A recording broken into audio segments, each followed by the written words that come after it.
Hey everybody, my name is Mr. Crone. I teach 5th grade science at Cornerstone Prep Denver. I hope you all are safe at home. Congratulations 5th grade on making it to the last week of elementary school. I know you've put in a lot of work.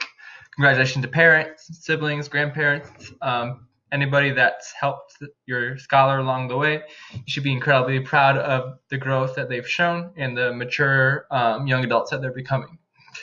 Last week we were talking about ecosystems, so I need you to pause the video, get a piece of paper, a pencil, and something or somebody to talk to, like a brother or sister, parent, animal, toy. Go ahead and get those things now. All right, welcome back. Our essential question for today is, how do organisms living in the same area interact? So organisms, we know, is another way of saying living things. So animals, plants, and humans. How do organisms living in the same area interact? Our objective for today, by the end of this lesson, students will be able to define what an ecosystem is and name some common ecosystems. So you've got two big goals: define what an ecosystem is and identify some main ecosystems.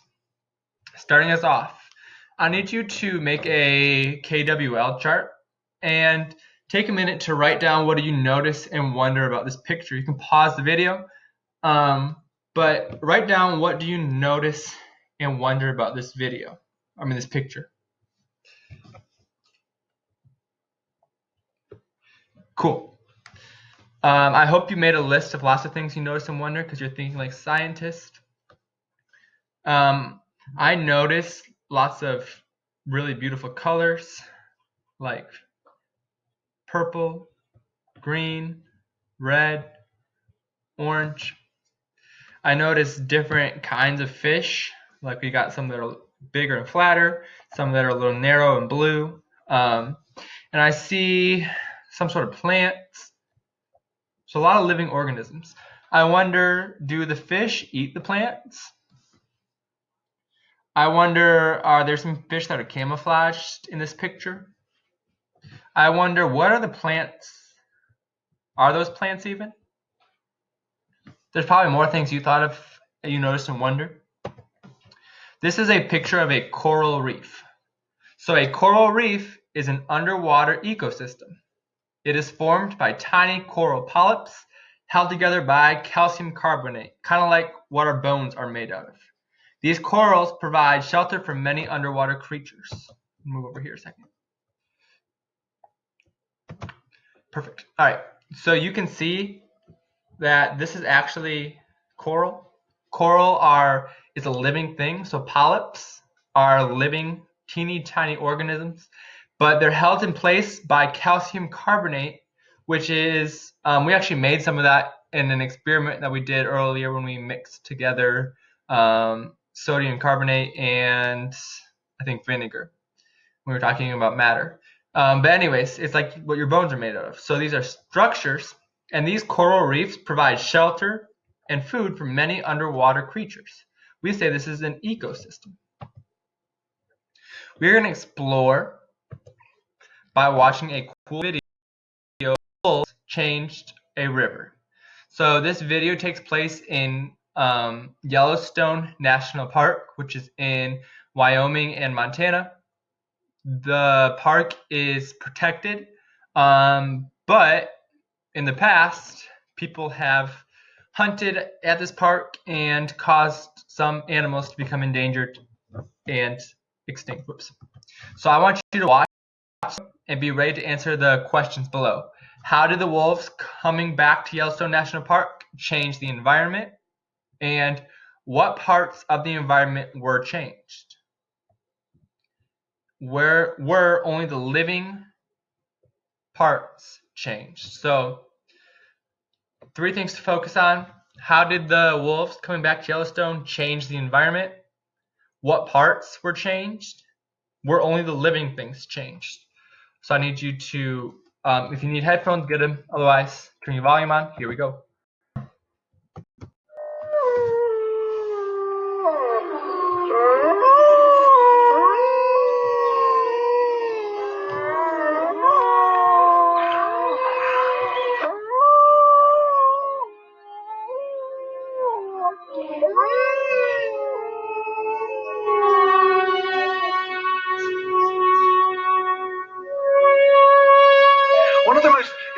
exciting scientific findings of the past half-century has been the discovery of widespread trophic cascades. A trophic cascade is an ecological process which starts at the top of the food chain and tumbles all the way down to the bottom. And the classic example is what happened in the Yellowstone National Park in the United States when wolves were reintroduced in 1995. Now, we all know that wolves kill various species of animals, but perhaps we're slightly less aware that they give life to many others. Before the wolves turned up, they'd been absent for 70 years. But the numbers of deer, because there was nothing to hunt them, had built up and built up in the Yellowstone Park, and despite efforts by humans to control them, they'd managed to reduce much of the vegetation there to almost nothing. They'd just grazed it away. But as soon as the wolves arrived, even though they were few in number, they started to have the most remarkable effects. First, of course, they killed some of the deer, but that wasn't the major thing. Much more significantly, they radically changed the behavior of the deer. The deer started avoiding certain parts of the park, the places where they could be trapped most easily, particularly the valleys and the gorges. And immediately those places started to regenerate. In some areas, the height of the trees quintupled in just 6 years. Bare valley sides quickly became forests of aspen and willow and cottonwood. And as soon as that happened, the birds started moving in. The number of songbirds, of migratory birds, started to increase greatly. The number of beavers started to increase because beavers like to eat the trees. And beavers, like wolves, are ecosystem engineers. They create niches for other species. And the dams they built in the rivers provided habitats for otters and muskrats and ducks and fish and reptiles and amphibians. The wolves killed coyotes, and as a result of that, the number of rabbits and mice began to rise, which meant more hawks, more weasels, more foxes, more badgers. Ravens and bald eagles came down to feed on the carrion that the wolves had left. Bears fed on it too, and their population began to rise as well, partly also because there were more berries growing on the regenerating shrubs. And the bears reinforced the impact of the wolves by killing some of the calves of the deer. But here's where it gets really interesting. The wolves changed the behavior of the rivers. They began to meander less. There was less erosion. The channels narrowed. More pools formed. More riffle sections, all of which were great for wildlife habitats. The rivers changed in response to the wolves. And the reason was that the regenerating forests stabilized the banks so that they collapsed less often, so that the rivers became more fixed in their course. Similarly, by driving the deer out of some places and the vegetation recovering on the valley sides, there was less soil erosion because the vegetation stabilized that as well. So the wolves, small in number, transformed not just the ecosystem of the Yellowstone, this huge area of land, but also its physical geography.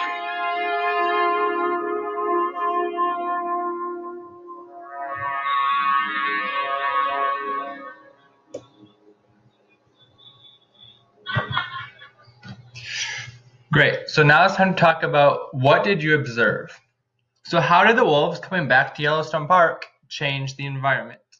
If you take a second to think about it, talk to the person or toy or animal that you brought with you.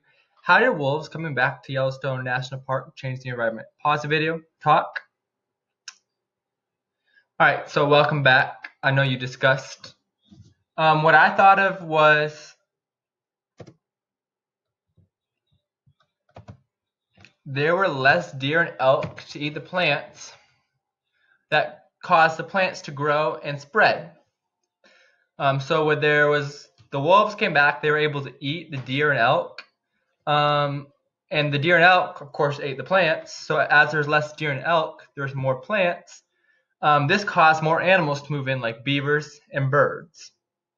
So by adding the wolves back to Yellowstone's ecosystem, they're able to change the ecosystem by reducing the number of deer and elk, which allowed the plants to become more healthy, which provided homes and food for more animals like beavers and birds, which in turn changed the rivers and other factors of the environment. What parts of the environment were changed? Well, the amount of animals changed, the kinds of animals changed, so there's new birds and mice. The amount of plants changed, so there became more trees, more shrubs, and the types of plants changed, so new and different kinds of plants came back. Were only living things changed? That's a tricky question, but we can say no, because I think back, non-living things were also changed, like the rivers. They got thinner and pooled more. So that means that the rivers didn't spread out so wide. They went a little faster, and they pooled where animals could live. The soil and rocks were eroded less because, of course, the plants' roots held the soil together. So even the non-living parts of the environment also changed because of the wolves coming back to Yellowstone. So let's explain what we saw. First off, what is an ecosystem? You've heard me say that a couple times. It kind of sounds like an environment, which you might be more familiar with, but an ecosystem includes all the living and non-living things in an area. This includes populations and communities of many different animals.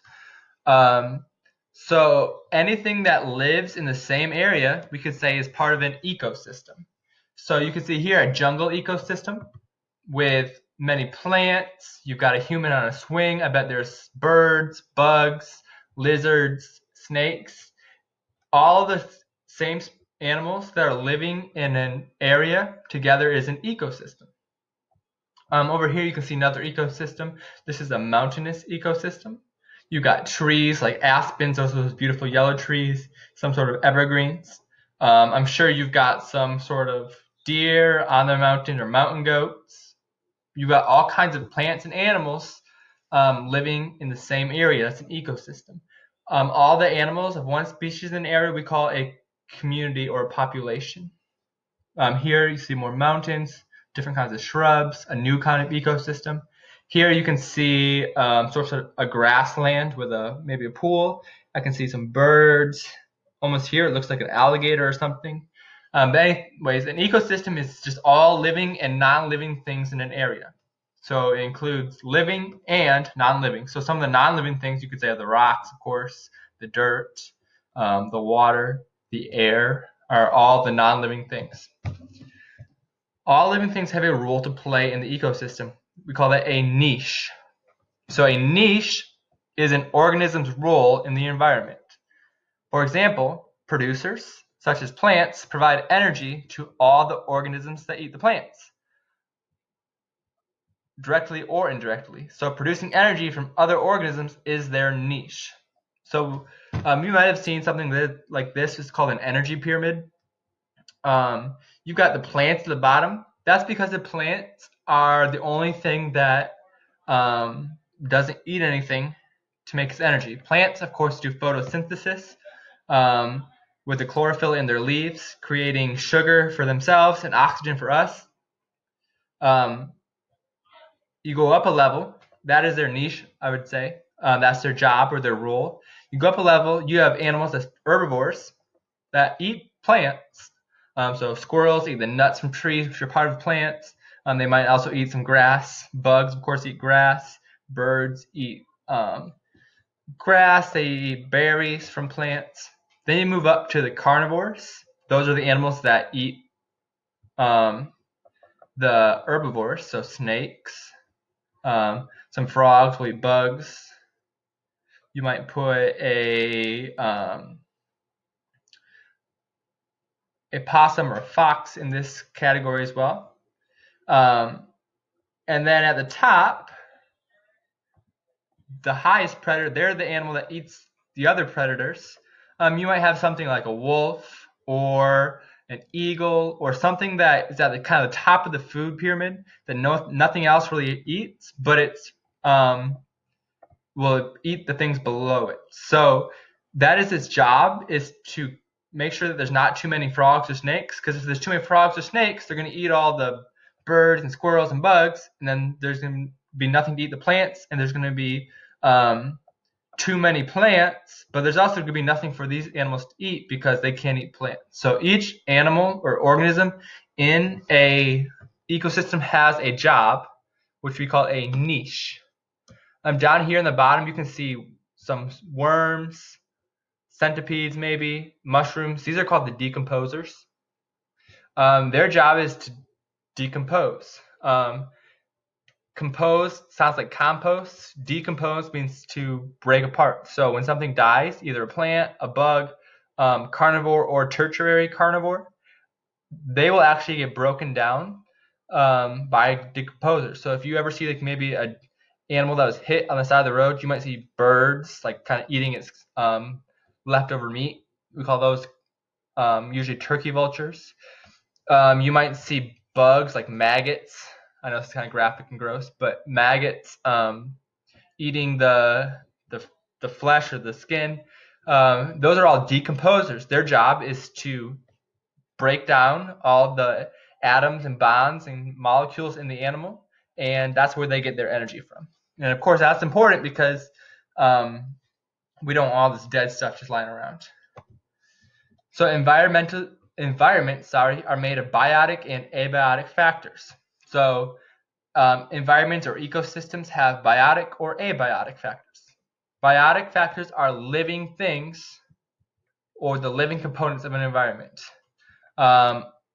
They can include plants, animals, because they are living organisms. So when we talk about biotic, bio means life. So biotic are the living things. There are things like plants and animals and bugs and even mushrooms are living things. Biotic. Abiotic, you can guess maybe from, if you remember anything from prefixes, a means not. So abiotic are non-living components of an environment.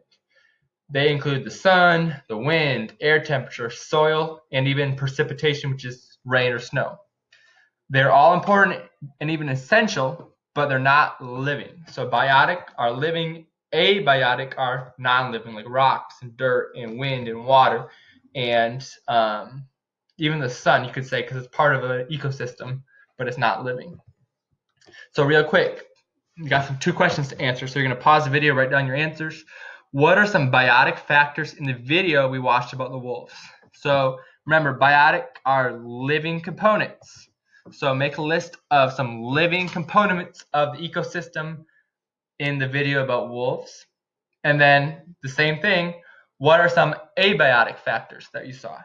So what were some of the biotic factors and what were some of the abiotic? Once you're done, start the video up again. Good. Of course, we saw wolves, we saw plants, we saw mice, rabbits, beavers were some of our biotic factors. Some trees. Some of the abiotic factors, well, I remember seeing water. I remember seeing soil, sunlight, air. All those are part of the ecosystem, but they're not living. Here are some examples of ecosystems. A house. You might not have recognized or thought of this right away when we talk about ecosystems, but a house is like an ecosystem. There are living and non-living things in the same area. So that's our ecosystem. You got your family. You might have a pet, like a dog or a cat, but you also have non-living things like couches and air. You might have non-living things like bowls and cups, silverware. You might have more living things like plants and bugs, spiders. You might not even be able to see them, but there are other living things. So a house is actually a kind of ecosystem. This forest is an ecosystem. You got living things like trees, ferns, some sort of ivy, but you've got non-living things like dirt, air, sunlight, abiotic. This is in the ecosystem. Another one, we've seen this before, is mountains. You've got living things like these aspens, these beautiful trees, some grass on the ground.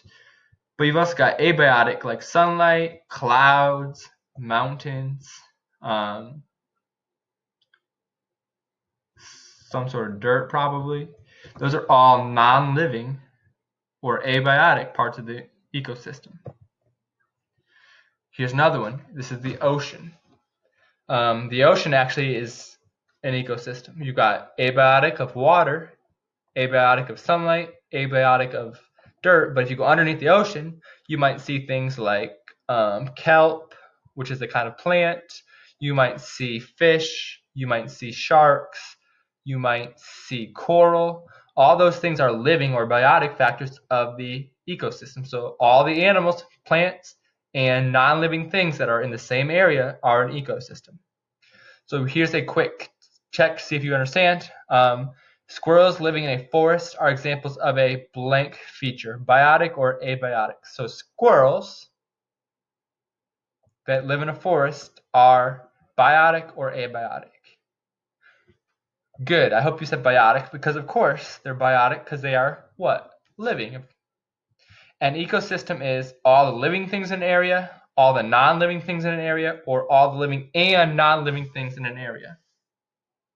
Good. Another easy one. You would say C, right? Because we just talked about ecosystems include living things like plants and animals and non-living things like dirt, air, and sunlight. What is the niche of a producer? So think back to that slide with the energy pyramid. The producers. What is their niche? To make food for another organism, to eat another organism, or to break down a dead organism? So the producers produce food. So what's the only animal that can produce their own energy? Yeah, that's to make food for another organism, plants. So the producers make food. If you produce, you're making. All right, so we're going to expand on our thinking by doing a little bit of research. You are going to go to Ducksters and research an ecosystem or biome that you're interested in. I will put the link underneath the video so that you can just click on it from there on YouTube. You're going to record your research by answering these 3 questions. What biotic factors are in your ecosystem? What abiotic factors are in your ecosystem? And then what are 2 facts about your ecosystem? So once you're doing the research, you should have a list of things that are biotic in your ecosystem, abiotic in your ecosystem, and 2 facts about your ecosystem. So I'll show you what it looks like. You'll click on the link.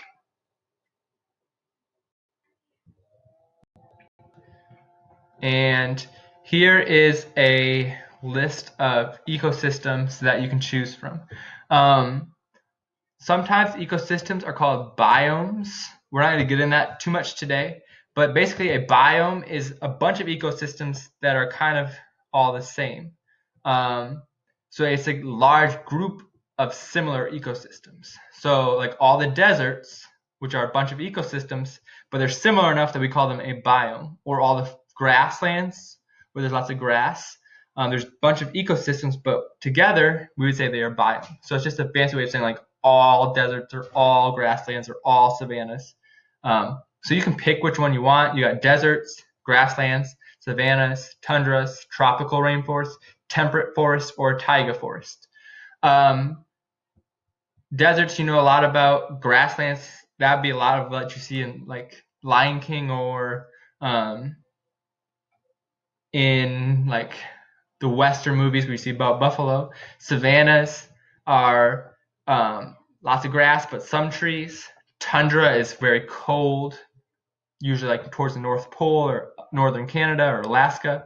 Tropical rainforest, you know about rainforest. Temperate forest, that's a lot like the forest that we have around us. Like if you go to Shelby Forest, that's a temperate forest. Or taiga forest are the forests that are on top of mountains. You can also do aquatic, which means water. So marine, that'd be like the ocean. Freshwater, that's like lakes and rivers or coral reefs. So again, you're going to pick one, like savanna. You're going to learn about the biotic and abiotic features. And then you're going to make a list of 2 facts that you think are interesting. So this one says fires in the savanna. That might be something that's interesting to you. So you're going to have maybe a little, like a paragraph, 2 sentences about biotic, 2 sentences about abiotic, and 2 sentences about cool facts that you learned. Once you're done, you'll put that in the packet, the envelope that we sent home with you, and you'll send it back to us. All right, so now it's time to evaluate to make sure that you learned what you're supposed to learn. So our exit ticket is pretend you are teaching a second grader about ecosystems. What important information should they know? Write a paragraph explaining what an ecosystem is and give some examples of ecosystems. So your job is you're teaching your baby brother or sister in second grade about ecosystems. What information should they know? And what are some examples of ecosystems? So you might want to go back to the slide talking about what is an ecosystem, and then you might want to look at some of the pictures we talked about that are examples. But what do the second graders need to know about ecosystems?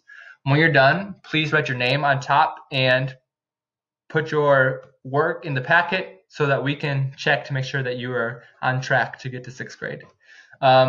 You know that your teachers are always here to help. We can't wait to see you on Thursday if you're at Denver for promotion. Remember, you have to stay in your car. Your family has to stay in your car to make sure that we're safe, keep everybody else around us safe.